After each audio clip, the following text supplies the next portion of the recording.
నిర్మల్ జిల్లాకు ఆదివాసీ పోరాట యోధుడు రామ్జీగొండు పేరు పెట్టాలని తెలంగాణ ఆదివాసీ గిరిజన సంఘ రాష్ట్ర కార్యదర్శి పూసం సచిన్ డిమాండ్ చేశారు. ఇక రామ్జీగొండు 166వ వర్ధంతి సందర్భంగా ఆదిలాబాద్ పట్టణంలోని సిపిఎం కార్యాలయంలో ఆయనకు నివాళులర్పించారు. రామ్జీగొండు చరిత్రను భావితరాలకు చాటి చెప్పేలాగా మ్యూజియం ఏర్పాటు చేయాలని, ఆదివాసీల హక్కులు చట్టాలను కాపాడాలని ఆయన ప్రభుత్వాన్ని కోరారు.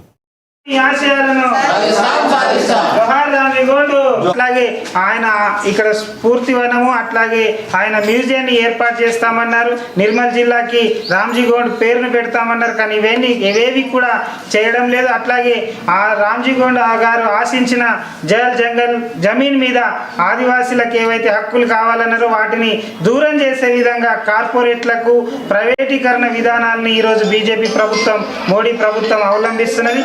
ఈ రామ్జీగొండ్ గారి ఆశయ సాధనకు ఈ ప్రభుత్వ విధానాలకు వ్యతిరేకంగా, ప్రైవేటీకరణ విధానాలకు వ్యతిరేకంగా ఆదివాసీ గిరిజన సంఘం, మిగతా ప్రజా సంఘాలన్నీ కూడా పోరాడతాయనే దాని గురించి ఈ సందర్భంగా తెలియజేస్తా ఉన్నాం. మరొకసారి రామ్జీగొండ్ నిర్మల్ జిల్లాకు పేరు పెట్టాలి, రామ్జీగొండ్ నిర్మల్ జిల్లాగా. అట్లాగే ఆయన స్ఫూర్తివనము అట్లాగే మ్యూజియంని ఏర్పాటు చేయాలని చెప్పేసి ఈ సందర్భంగా మేము డిమాండ్ చేస్తా ఉన్నాం.